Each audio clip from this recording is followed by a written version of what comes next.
Terutama kalau di aku ya, konsepnya adalah satu sakit dan meninggal. Oke, karena nggak ada orang nabung untuk itu. Karena di KTP kita ada tanggal lahir, Boy. Oh iya sih, benar. Tapi nggak ada tanggal kita harus pindah dunia. Oke.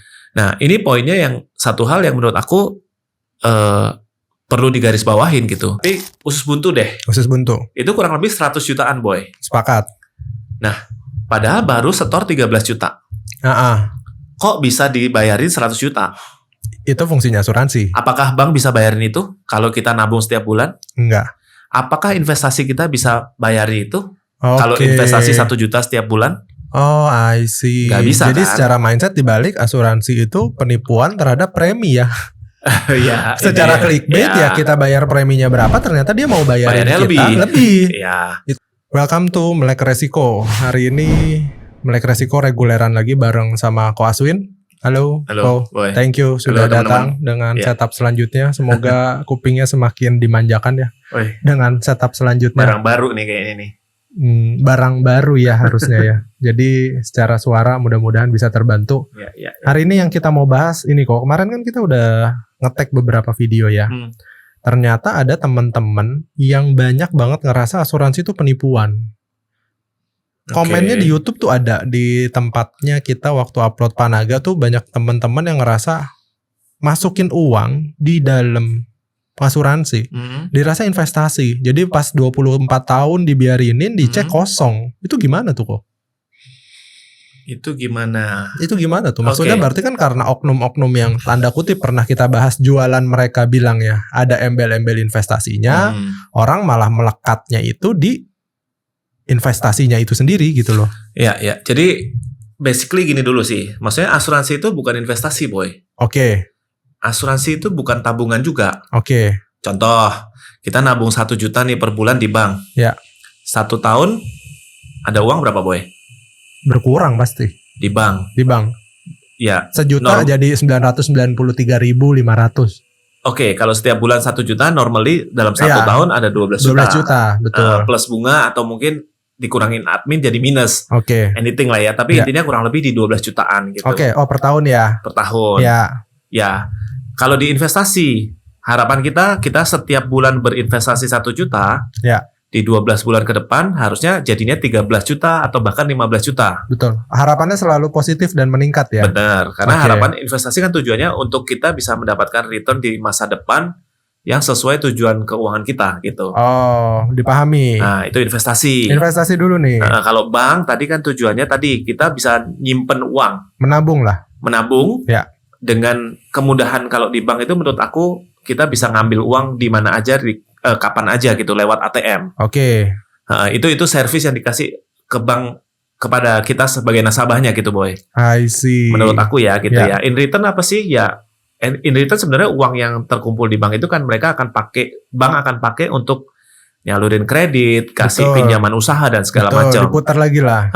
In return kita juga dapat bunga gitu ya dari uang yang diputar itu. Oke. Nah, di investasi kalau menurut aku keuntungannya si penyedia investasi adalah mereka punya dana. Oke. Dana tambahan, dana modal untuk mereka ya tadi bisa pakai untuk usaha mereka gitu. Contoh kalau di saham gitu ya. Oke. Dana-dana yang terkumpul dalam bentuk saham itu kan akhirnya bisa dipakai untuk pengembangan bisnis mereka gitu, usahanya gitu. Betul. Dan biayanya biaya apa? Biaya pengelolaan palingan. Atau biaya pas tarik dan pajak gitu ya. Nah, kalau di asuransi konsepnya beda menurut aku. Karena tujuannya bukan itu semua.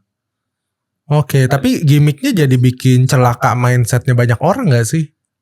Gimmicknya jadi celaka banyak orang, iya, karena ada unit link di dalamnya ya. Ceritanya ya. gitu. Jadi beberapa orang yang telah menjadi korban malah membuat investasinya ini menjadi black campaign sendiri gitu loh. Oke, ya jadi memang nggak dipungkirin memang banyak sih orang yang kecewa dengan hal itu, Boy. Betul. Kalau menurut aku kesalahan terbesarnya karena mispresentasi.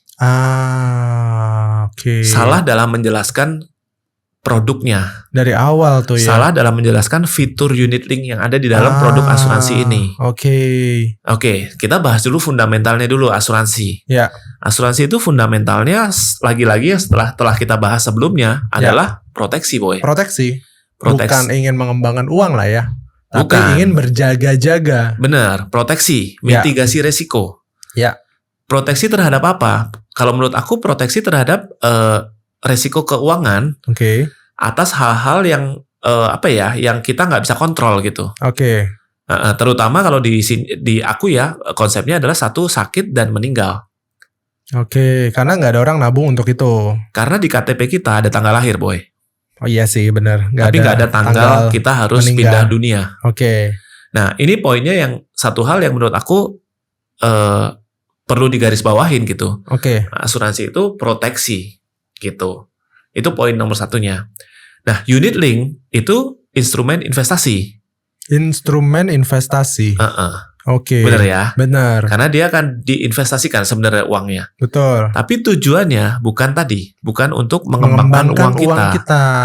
Sebenarnya tujuannya mengembangkan uang kita, tapi setelah uangnya berkembang tujuannya bukan untuk diambil gitu sebenarnya.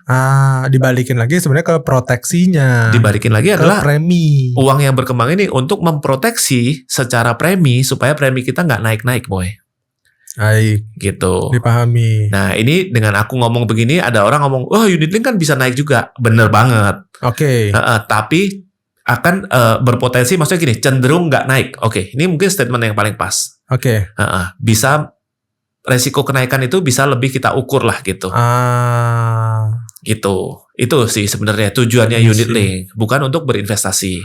Berarti sebenarnya gimmick marketing bahwa asuransi adalah investasi untuk menernakkan uang tuh salah. Total. 100% salah. 100% salah. Dan mohon maaf banget untuk teman-teman yang sudah berinvestasi di asuransi atau pernah untuk melakukan asuransi dan merasa itu investasi, tolong datang lagi ke agennya masing-masing. Bisa. Iya dong, karena harus diluruskan dibanding kalian menjadi korban karena korban informasi lah jadinya ya. Kesalahan informasi. Secara fitur mungkin dia tetap dapat gitu loh. Tapi secara ekspektasi mungkin dia nggak masuk gitu loh. Ekspektasinya uangnya dia akan diternakan atau dikembangkan sedemikian rupa untuk uang baru lainnya, anggapan untuk profit yang jauh lebih besar. Awalnya mungkin berpikirnya gitu ya, investasi yang di dalam yang dipikir investasi itu seperti yang Boy ngomongin barusan. Dan lebih baik kalian kontak lagi agen kalian, minta klarifikasi baiknya seperti apa. Kalau memang rasanya kalian nggak bisa reach out agen kalian, kalian bisa kontak Melek Resiko. Nanti kita akan bantu baca polisnya. Boleh, yang penting bisa baca dulu polisnya. Nanti kita akan jelasin sebenarnya asuransi kalian tuh nggak cover apa aja sih. Jangan-jangan kalian kontak kita tuh nggak harus masalah mau buka polis baru. Untuk nge-review polis kalian ada apa ya juga kadang-kadang butuh bantuan mungkin. Jadi dibanding kalian menjadi korban seperti teman-teman yang ada di kolom komen, jadi kasihan saya ngeliatnya.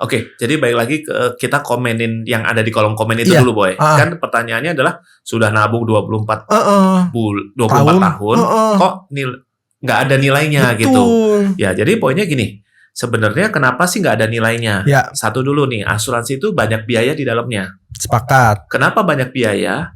Karena memang ada pertukaran di situ. I see. Biaya ini untuk menukar proteksi yang kita kasih gitu ya. I see. Yang mereka dapatkan. Betul, di saham aja kan ada fee exchange-nya kan 0,65 gimana. Ya mau nggak mau kadang ada trading unitnya segala macam. Tapi kan sesimpel itu aja kalau di investasi saham gitu ya. Tapi kalau di sini kan gini contoh ya.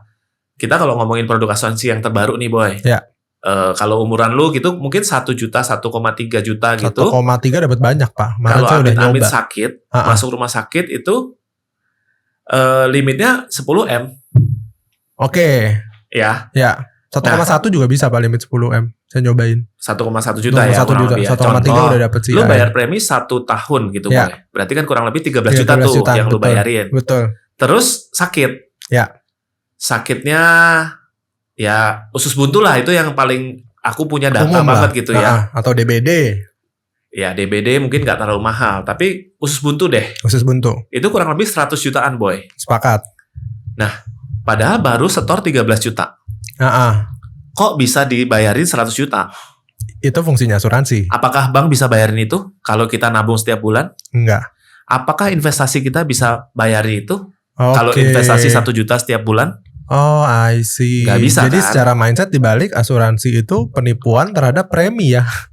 Ya, secara clickbait ya kita bayar preminya berapa, ternyata dia mau bayarin kita lebih. Ya. Hitungannya ya, tapi mau gimana? Tergantung kondisinya berarti kan. Bener, tapi biasanya gini boy, yang kecewa itu yang nggak pernah klaim. Yang kecewa itu yang tidak pernah klaim. Iya dong, masuk akal sih. Gue bayar udah 10 tahun nih bayar premi. Contoh 13 juta per tahun, 10 tahun 130 juta. Betul. Terus nggak sakit. Ya. Terus ngomongnya rugi dong gue, 130 juta gue hilang begitu saja. Rugi nggak sih? Kalau yang sudah mature secara emosional dan pertimbangan mungkin enggak kali ya. Tapi kalau misalnya rasanya terhadap nilai uangnya kayaknya rugi. Jadi tergantung secara perspektifnya. Tergantung perspektifnya ya. Betul. Somehow sebenarnya satu, kenapa kita nggak rugi boy? Ya. Satu, karena kita sehat. Oh, merasa sudah sehat. Bukan, kalau kita 10 tahun nggak sakit berarti sehat dong selama 10 tahun itu. Betul. Itu yang satu hal yang kita perlu syukurin gitu. Iya. Keuntungan kita gitu somehow. Ya. Karena yang kita bandingin kan nggak selalu melulu tentang uang gitu. Betul. Betul. Itu satu. Kedua, aku selalu bilang kalau kita ngomongin asuransi itu pengeluaran boy. Expense. Bukan investment. Ya saat itu expense berarti nggak rugi, memang itu pengeluaran. Kerugian itu loss ya. Bener. Aku suka kasih analogi gini sebenarnya. Kita ngomongin bank deh, bank swasta gitu. Ya. Bank swasta itu selalu punya security banyak. Betul. Ngapain mereka punya security? Gini. Kita ngelihat nggak perampokan bank itu jarang 5 tahun ini ada nggak sih terjadi? Nggak ada ya.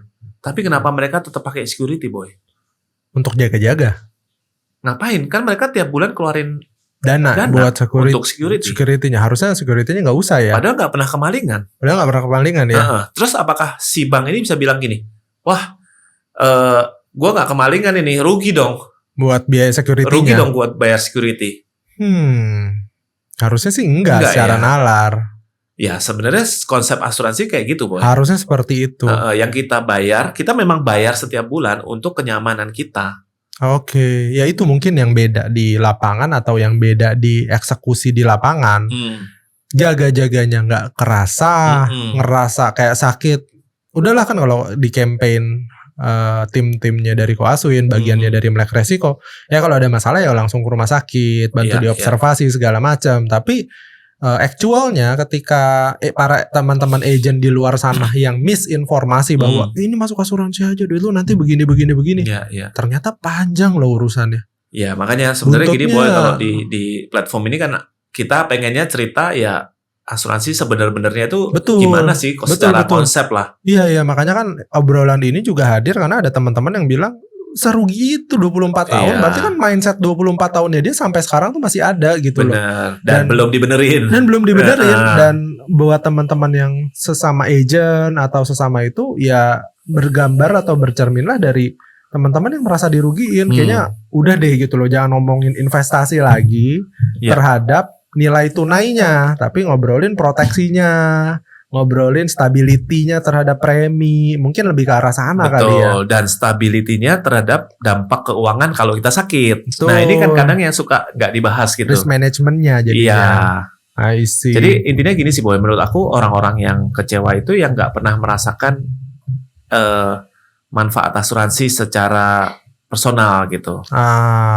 Contoh lah kemarin kayak teman kita Pak Naga gitu udah nggak mungkin bisa ngomong asuransi itu rugi gitu. Iya. Ya, tapi ya beneran penipuan kan clickbaitnya. Bayarnya berapa ditanggung 2 miliar Pak. Iya bener sih. Ya kan nipu dong. Kalau karena nabung nggak ada kayak gitu. Nipu in a good way ya. Nipu in a good way. Tapi kan kayak bohong yang baik gitu loh. Iya. Nabung nggak ada kayak gitu. Yes, tapi poinnya gini. Penipuan tadi itu boy itu artinya leverage sebenarnya. Pada dasarnya mungkin bahasa yang kita bisa pakai yang cocok tuh leverage. Bagaimana kita meleverage uang premi 1 juta tadi jadi 10 M. Yang lu gak akan bisa lakuin itu di bank atau di investasi manapun. Karena memang tujuannya beda boy. Memang secara ekosistem ini dibangun atas dasar ya ini asuransi namanya. Benar. Nggak bisa lu masukin yaudah KPR aja, ntar giliran ada sakit rumahnya dijual, KPR-nya misalnya rumahnya equity-nya 300 juta, sakit butuh 2 miliar, 300 juta bisa ngegantiin 2 miliar, nggak bisa. Yes. Karena bukan tujuan dan fungsinya juga. Benar. Dan aku suka nyebut asuransi assurance gitu loh boy. Assure. Memastikan apa? Memastikan resiko lu setiap bulan cuma 1 juta premi tadi yang keluar. Oke. Itu resiko kita. Betul. Gitu. Yang tadinya mungkin kalau amit-amit nih di tahun ini kena usus buntu 100 juta. Ya. Tahun depan 40 juta. Ya, kena demam berdarah. Tahu, betul. Atau tahun depannya sakitnya tipes, mungkin 30 juta. Jatuh harus pasang pen, retak dikit, ya itu juga butuh. Atau salah satu teman kita kemarin habis kecelakaan juga itu, Boy. Ya. Nah, itu belum keluar tuh bilnya berapa. Tapi pasti gede banget. Pasti gede banget. Intinya lu jadi punya hidup yang nggak pasti secara keuangan. Dipastikan dengan asuransi. Jadi sebenarnya secara konsep ditipulah tapi dengan sadar gitu loh ya. Iya, yang penting kita memahami itu. Yang penting konsepnya tahu. Contohnya kenapa bisa dibilang ditipu, karena premi kalian tuh nggak lebih dari 1,1, 1,2 in a good way ya. Kalian merelakan cost ya. Tergantung umur. Kalau dengan umuran 28, 29, 30, 1,1, 1,2 tuh sudah one bed one room, limit 10M. Betul. Udah ada CI-nya juga 50-100 juta sudah ada estimasian segitu. Iya. Tapi dengan posisi itu, ketika terjadi sesuatu, kalian tidak bayar sama sekali. Kalian nggak bayar sama sekali. Bayar bill kesehatannya enggak. Ya. Jadi berharaplah kalian ditipu terhadap apa yang sudah kalian ngerti gitu loh. Jangan karena ngerti asuransinya, karena uang gue bisa berkembang di asuransi. Salah total. Ini bisa dipotong sama kalian. Nggak ada asuransi yang bisa menernakan uang kalian sesuai dengan kemauan kalian. Even investasi emas kalian pun bisa gagal sebenarnya. Emas turun, Pak. Dolar 15.800 jadi 15.300. That's an investment. Bisa gagal kalau kita jual saat turun. Ya, sepakat. Ada close-nya gitu loh. Tapi kan asuransi bukan itu secara tujuan dasarnya. Nah, baik lagi nih pertanyaan tadi. Setelah 24 tahun kok uangnya makin habis? Itu biasanya gini, Boy. Sorry to say nih ya, banyak agent zaman dulu tuh jualnya gini. 10 tahun lu nggak perlu bayar lagi. Oh, ada cerita ke sana. Iya, asuransi kesehatan begitu tuh cara jualnya. Dipotong dulu. Berarti buat next episode kita ngobrolin abis 10 tahun cara agent lama jualan asuransi dan menurut kita jadi masalah di saat sekarang. Udah 15-20 menit takutnya kepanjangan. Ntar kita kehabisan topik. Thank you banyak Ko Aswin buat episode kali ini. Sampai ketemu di episode selanjutnya. Semoga bermanfaat. Jangan lupa komen, like, dan subscribe di channel ini biar kita juga happy lah dan semangat buat bikin konten terus buat kalian. Thank you. Thank you, See you. Bye-bye. Thank you.